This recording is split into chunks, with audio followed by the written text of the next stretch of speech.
হ্যাঁ দর্শক, আপনারা সকলে বুঝতে পেরেছেন যে কোন বিষয়ে আলোচনা করতে চলেছি। আজকে কথা বলবো ভাঙড়ের এক তৃণমূল নেতাকে নিয়ে। আপনারা হয়তো সকলে তাকে চিনতে পেরেছেন। ওই যে টাকলা করে তুফান তুফান বছরে একবার দেখা যায়।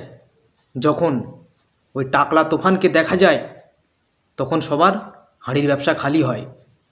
এরামটাই হয়েছে। ওই ভাঙড়ের তৃণমূল নেতা রশিদ মোল্লা একজন গরিব মানুষের জমি দখল করে ওখানে বিল্ডিং বানাচ্ছে। এত সাহস কোথায় পেল এই টাকলা রশিদ মোল্লা? এত সাহস কোথায় পেল যে একজন গরিব মানুষের খেটে খুঁটে যে জমিটা কিনলো, আর একজন চোর সে গিয়ে জমিটা দখল করছে?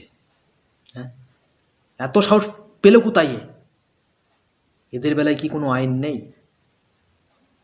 দর্শক, যে তৃণমূলের নেতাদের দেখলে যে পাবলিক যে স্লোগানটা দেয় যে পিসি চোর, ভাইপো চোর, তৃণমূলের সবাই চোর, এটা তো হকিকাত হয়ে যাচ্ছে। এখন তো দেখছি একাধিক নেতা চোর। কে কয়লা চুরি করতে গিয়ে ধরা পড়ে যাচ্ছে, কে জমি, গরিব মানুষের জমি দখল করে নিজের বিল্ডিং খাড়া করছে, কে কন্ট্রোলের চাল চুরি করছে, আমফানের টেরপোল চুরি করছে। সব কি চোর?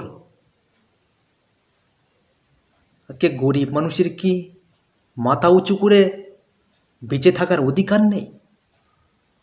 তাদের কি কোনো অধিকার নেই? এই চোরদের জন্য আজকে যারা অসহায় গরিব মানুষরা ভালোভাবে জিন্দেগি পিটাতে পারছে না, শুধুমাত্র এদের জন্য। রাতের ঘুম হারাম করে দিচ্ছে। তো এরা কীভাবে ভালোভাবে জিন্দেগি বিতাবে? এরা তো রাতের ঘুম হারাম করে দিচ্ছে। কেউ যদি আমার ঘর দখল করে, আমার কি সারা রাত ঘুম হবে? সেরকমই তাদেরও ঘুম হারাম হয়ে যাচ্ছে। এদের বেলায় কেন আইন প্রশাসন কোনো ব্যবস্থা নিচ্ছে না? একজনের জমি দখল করে সেখানে বিল্ডিং খাড়া করছে, আইনি তো ব্যবস্থা নেওয়া দরকার। তো কেন নিচ্ছে না তৃণমূল কংগ্রেস বলে?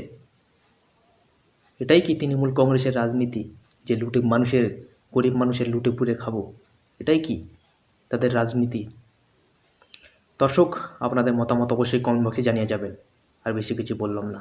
আর আমাদের ইউটিউব চ্যানেলে নতুন এসে থাকলে অবশ্যই চ্যানেলটিকে সাবস্ক্রাইব করে পাশে থাকবেন। অবশ্যই আপনাদের মতামত নিচে কমেন্ট বক্সে জানিয়ে যাবেন।